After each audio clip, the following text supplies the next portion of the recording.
ദൃശ്യം 3ക്ക് ശേഷം ഇപ്പൊ എടുത്തതൊന്നും മോഹൻലാലിന്റെ സിനിമകളായിട്ട് ഇറങ്ങുന്നതല്ല. കാരണം ഓഗസ്റ്റ് മാസത്തിന് ശേഷം മോഹൻലാലിന്റെ കിടിലൻ സിനിമകളാണ് ഇറങ്ങാൻ പോകുന്നത്. അത് ഏതൊക്കെ സിനിമകളാണ് എന്ന് ഈ വീഡിയോയിൽ നോക്കാം. ചാനൽ സബ്സ്ക്രൈബ് ചെയ്യാൻ മറക്കരുത്. ഇതിൽ 3 സിനിമയില് കേമിയോ റോളാണ് മോഹൻലാൽ ചെയ്യാൻ പോകുന്നത്.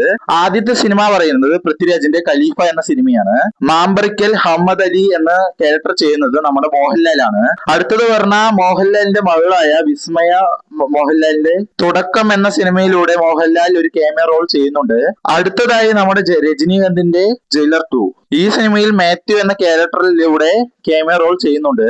ജയിലർ 1ൽ തന്നെ ഒരു കിടിലൻ എൻട്രി കൊടുത്ത് പോയ ആളാണ്. പിന്നെ പറഞ്ഞാൽ മോഹൻലാലിന്റെ മെയിൻ റോൾ വരുന്ന സിനിമകൾ ഏതൊക്കെയാണെന്ന് നോക്കിയാൽ അതിമനോഹരം എന്ന സിനിമയാണ്. തുടരും എന്ന സിനിമയ്ക്ക് ശേഷം അരിമൂർത്തിയും മോഹൻലാലും ഒന്നിക്കുന്ന സിനിമയാണ് ഈ സിനിമ. ഈ സിനിമയുടെ റിലീസ് ഡേറ്റ് പറയുന്നത് ഈ വർഷത്തെ അവസാനമായിരിക്കും എന്നൊക്കെയാണ് റിപ്പോർട്ടുകൾ ഉള്ളത്. അപ്പോൾ ഈ സിനിമകളിൽ ഏത് സിനിമയ്ക്കാണ് ഏറ്റവും കൂടുതൽ കാത്തിരിക്കുന്നത് എന്ന് കമന്റ് ചെയ്യാൻ മറക്കരുത്.